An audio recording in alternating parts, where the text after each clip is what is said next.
दर्शन करते हुए जलेश्वर, ब्रह्मकुंड, मंदार आदि तीर्थों का दर्शन करते हुए, स्नान करते हुए महाप्रभु रेणुनाय नामक तीर्थ में पहुंचे। कहाँ पहुंचे? रेणुनाय नामक तीर्थ में पहुंचे। वहां जाकर क्षीर चोर गोपीनाथ भगवान के मंदिर में जाकर प्रभु ने भगवान के दर्शन किए। प्रभु आनंद में विभोर होकर गोपीनाथ भगवान की बड़े ही करुणा स्वर में स्तुति करने लगे। स्तुति करते करते वे प्रेम में बेसुध हो गए। अंत में उन्होंने भगवान के चरण कमलों में साष्टांग दंडवत किया। उसी समय भगवान के शरीर से एक पुष्पों का बड़ा भारी गुच्छा निकलकर ठीक प्रभु के मस्तक पर गया। दंडवत कर रहे थे तो भगवान का गुच्छा निकल के उनके सिर पर पड़ा। सभी दर्शनार्थी पुजारी प्रभु के ऐसे भक्ति भाव को देखकर अत्यंत ही प्रसन्न हुए। महाप्रभु के प्रेम की सराहना करने लगे। प्रभु ने उस पुण्य गुच्छ को भगवान की प्रसादी समझकर भक्ति भाव से सिर पर धारण कर लिया और बहुत देर तक भक्तों के सहित मंदिर में संकीर्तन करते हुए अंत में वहां रात्रि में ही विश्राम किया।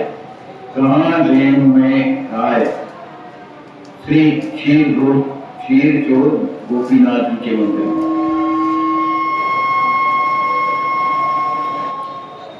श्री नित्यानंद जी ने पूछा, प्रभु इन गोपीनाथ भगवान का नाम क्षीर चोर क्यों कहा जाता? जब इनका नाम गोपीनाथ है तो क्षीर चोर क्यों इनका नाम पड़ा? तो प्रभु ने हंसकर उत्तर दिया कि आपसे क्या छिपा है। गोपीनाथ भगवान को क्षीर चोर बनाने वाले तो आपके ही पूज्यपाद गुरुदेव और मेरे गुरु के भी गुरु श्री माधवेंद्र पुरी महाराज हैं। उनके मुख से आपने क्षीर जो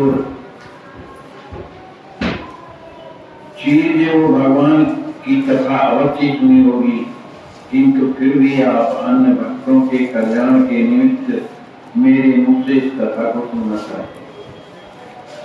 जिस प्रकार अपने पूज्यपाद श्री गुरुदेव श्री ईश्वर पुरी जी महाराज गौरांग महाप्रभु के पहले गुरु कौन थे? ईश्वर पुरी जी महाराज। उनके द्वारा मैंने जो कथा श्रवण की है वही कथा में आप लोगों को श्रवण करा रहा हूं।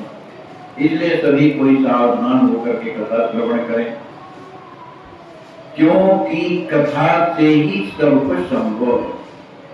भगवान की भक्त वत्सलता इन कथाओं के श्रवण से भगवान के पाद पद्मों में प्रीति उत्पन्न होती है।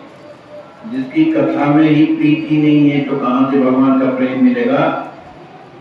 और भगवान की भक्त वत्सलता, भगवान कितने दयालु हैं, कितने उदार हैं, अपने भक्तों के लिए प्रभु ने क्या क्या किया, ये सब कथा के द्वारा इसको मिलता है। वे अपने भक्तों की इच्छा पूर्ति के निमित्त सब कुछ कर सकते हैं। ऐसी कथाओं के संबंध में यह कभी भी नहीं कहना चाहिए कि ये तो हमने सुन ली, तो ये कथा कही जा रही है, अरे हमने तो इसको सुन लिया है, क्या सुनना? तो फिर से क्या सुने? जैसे एक दिन भरपेट भोजन कर लेने से दूसरे दिन फिर उसी प्रकार से भोजन की इच्छा प्रकट हो जाती, इसी तरह कथा के लिए होनी चाहिए। तो जितनी बार भगवान की कथा सुनने को मिले सुननी चाहिए। भक्त और भगवान संबंधी कथाओं के संबंध में थोड़ा अतृप्त बने रहना चाहिए। यदि कि बहुत भैया हमने सुन लिया, तो आप लोगों को मैं क्षीर चोर श्री गोपीनाथ जी के इस पुण्य आख्यान को आप लोगों के सामने कहता हूँ। आप सभी लोग ध्यान पूर्वक सुने। माने जो गोपीनाथ भगवान है, इनको क्षीर चोर क्यों कहते हैं? इसका कारण क्या है? क्या उन्होंने चोरी किया क्षीर की? तो उसी के संबंध में बता रहे हैं। कहते हैं भगवान माधवेंद्रपुरी एक बार ब्रज की यात्रा कर रहे थे। माधवेंद्रपुरी माने जो महाप्रभु चैतन्य महाप्रभु हैं, उनके गुरु जी के गुरु जी माधवेंद्रपुरी ब्रज की यात्रा करते करते गिरिराज गोवर्धन पर्वत के समीप चले गए। और जब गोवर्धन के समीप वहां पर जाते हैं तो वहां के सुंदर वन की उस शोभा को देख करके उनका मन मुग्ध हो जाता है। और वही जंगल के एक पेड़ के नीचे पूजा करके बैठ गए। और उनकी वृत्ति क्या थी, ये किसी से कुछ मांगते नहीं थे, अयाचिका वृत्ति थी, किसी के हाथ फैलाते नहीं थे, न कभी किसी के दरवाजे में मांगने जाते थे। जो प्रारब्ध में मिल जाए बस उसी से ये गुजारा करते थे। अब ये जंगल में बैठे हुए थे, भगवान का भजन कर रहे थे। पूरा दिन व्यतीत हो गया पर कोई आया नहीं। यहाँ भूख तो लगी थी लेकिन व्रत का निर्वाह करना है ना भाई। देखो, जिनके संयम व्रत में दृढ़ता होती है भगवान की कृपा उसी पर होती है। और जिनका कोई नियम नहीं है, जो मन पड़ा सो करना है, ऐसे के ऊपर भगवान की उस तरह की कृपा तो सब पर है, सब पर वही बराबर है। लेकिन भगवान के भक्त जो दृढ़ता से पालन करते हैं अपने नियम का, भगवान की कृपा उनके ऊपर एक विशेष प्रकार की होती है। तो श्री माधवेंद्रपुरी महाराज पेड़ के नीचे एकांत जंगल में बैठे हुए थे। पूरा दिन निकल गया, उन्होंने कुछ पाया नहीं। आखिर शरीर है, भूख तो लगती है, पर किसी से मांगे भी नहीं, न गांव में गए न कुछ मांग, क्योंकि उनकी प्रवृत्ति ही नहीं। उन्होंने नियम बना लिया था कि जो मिलेगा उसी को पाएंगे, नहीं मिलेगा तो भूखे रहेंगे। लेकिन भगवान का प्यारा भक्त भूखा रह जाए, ये भगवान को पसंद नहीं। भले हम आप भले पा सकते हैं, बगल वाला मुंह देख सकता है, लेकिन भगवान ऐसा कभी नहीं देख सकते कि वो भोग लगावे उनका भक्त भूखा बैठा रहे। तभी बैठे हुए थे, भगवान नाम स्मरण कर रहे थे, तभी उनके कान में आहट आई जैसे कोई पैदनी बज रही। जब उस ओर से जहां से आवाज आ रही थी मुड़ करके देखा तो एक सांवला सलोना 12-13 वर्ष का एक बालक सुंदर मटकी में दूध भरे हुए ला रहा और आकर के बाद बोलता है, बाबा कब तक भूखे रहे आओगे? भूख लगी है ना तुम्हें? तो ये जो दूध है मैं तुम्हें लाया हूं, इसे पी लो। माधवेंद्रपुरी ने पूछा कि आखिर तुम कौन हो और तुम्हें इस बात का कैसे ज्ञान है कि मैं यहाँ जंगल में बैठा हुआ हूँ और भूखा बैठा हुआ हूँ?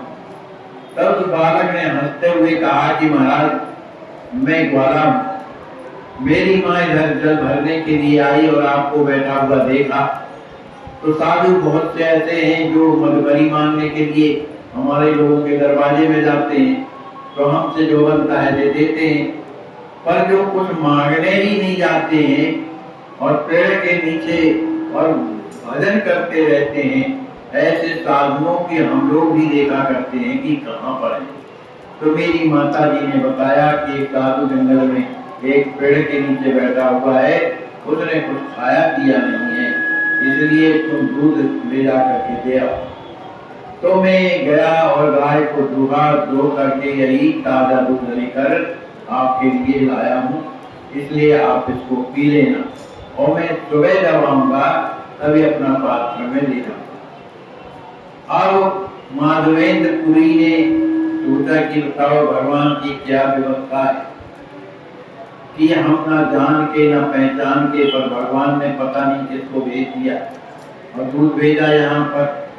और मापुरी महाशय ने जैसे उस दूध को पिया, ऐसा स्वादिष्ट दूध उन्होंने कभी जीवन में पिया नहीं था।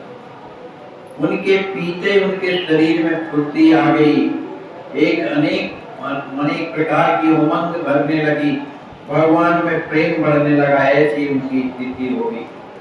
किसी तरह से उन्होंने दूध पी करके और उस पात्र में जो लगा हुआ था उसको भी जल डाल करके उसको मैंने धोया और उसको भी वो पी गए और पात्र को वहीं पर रख दिया कि वो बोल गए हैं कि सुबह मैं आऊंगा ले जाऊंगा। लेकिन दूध पिया, दूध पीने के बाद उस सांवले की सूरत देखने के लिए इनका मन व्याकुल हो जाता है कि वो एक बार और आकर के हमें दर्शन दे देता। कितना सुंदर बालक था, ऐसा सुंदर बालक हमने आज तक नहीं देखा। पर क्या करूं, उसी चिंतन में लगे रहे कि ऐसा था, घुंघराले बाल थे, काले काले गाल थे, कितना मधुर बोलता था, उसी चिंतन में खोए हुए।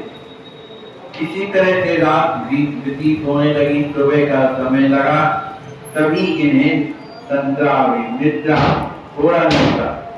तो निद्रा में क्या देखते हैं कि वही श्यामला सलोना जो सुकुमार बालक है वो आया और आकर के कहने लगा कि अब आप जो है गोवर्धन में न रह करके कुछ दिन यहाँ विश्राम करिए। क्यों कि मैं यहाँ जो आपको जो दूध दे गया रहा है तो मैं ही हूँ, कोई और अलग नहीं है, मैं ही हूँ।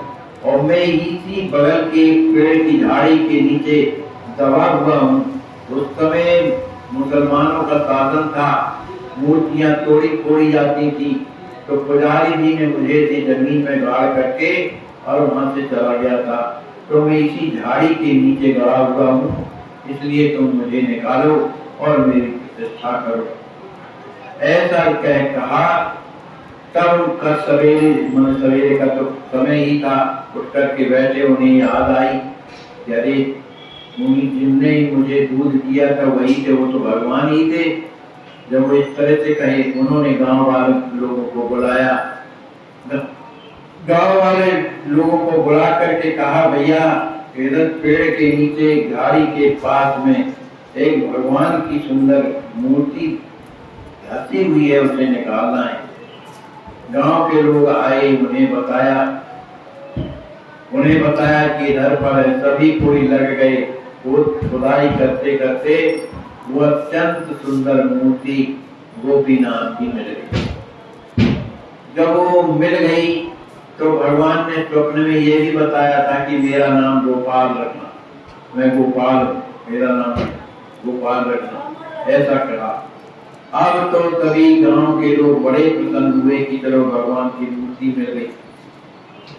बागवेंद्रपुरी ने कहा, भैया यहाँ पर एक घास फूस की जो है झोपड़ी बनाइए और उसी झोपड़ी के बीच में एक और झोपड़ी बनाइए, जिससे वहां पर सामान रखा जा सके।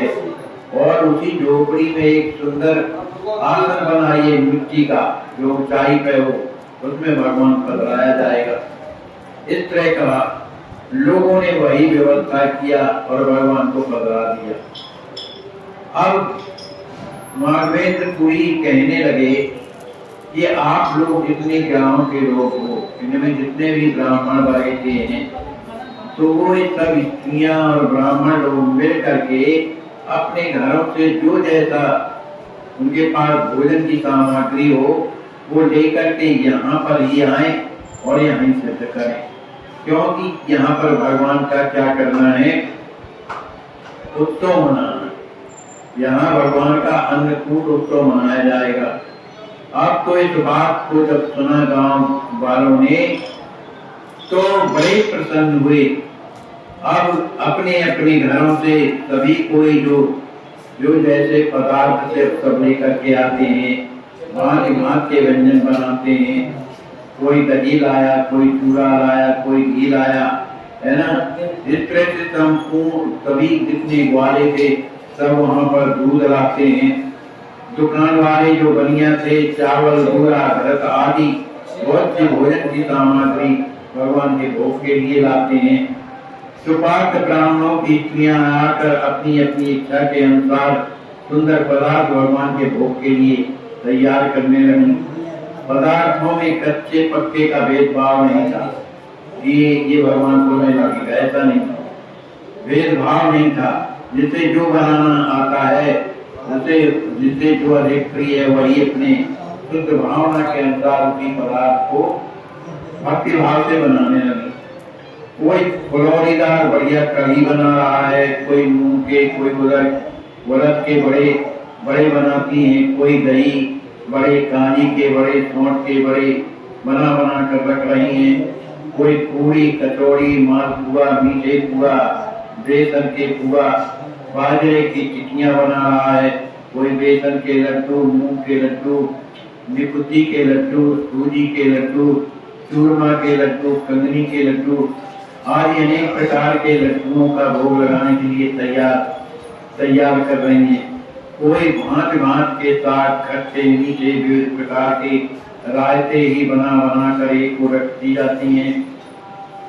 कोई छोटी छोटी बाटियां ही बनाकर उन्हें घी के पात्र में डुबा देती रखी जाती। जैसे टिकिया होती ना, उसको घी में डाल देते हैं पूरा, और उन्हें हाथ से मीन करके चूरमा बनाती।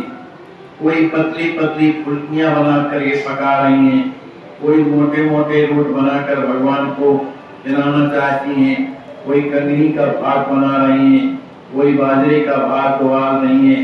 कोई रमासों को उबाल कर ही छोंक रही हैं। कोई चनों को पकाकर उनमें घी में तल रही हैं। कोई अमचूर की, कोई पुदीना की, मेवा की, इमली की, कई प्रकार की चटनी को पीस कर पत्थर की कटोरियों में रखी जाती हैं। कोई मखानों की, चावल की तथा भांत भांत की खीर बना रही हैं। कोई दूध का खोवा बनाकर पेड़ा, बर्फी, खोवा के लड्डू, गुलाब जामुन, फलाहारी मिठाइयां बना रही हैं। कोई दूध की रबड़ी बना रही है। कोई फुलकन तैयार करके दूसरी ओर रखी जाती है।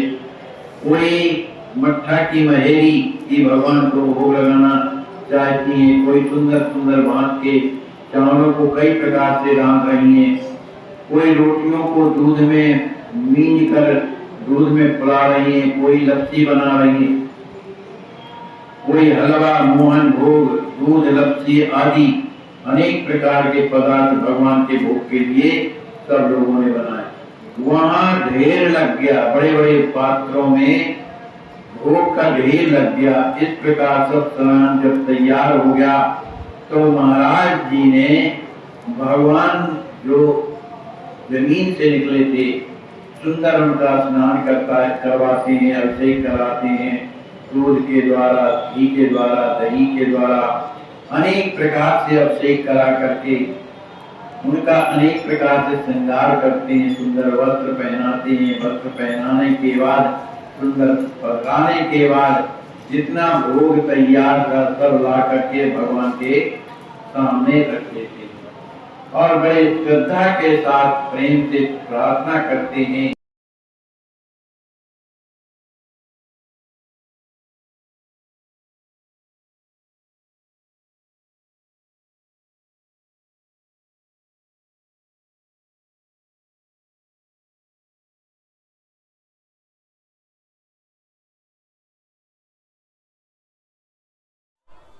हाँ, इनको कितना कष्ट है आज बाबा, हॉस्पिटल में।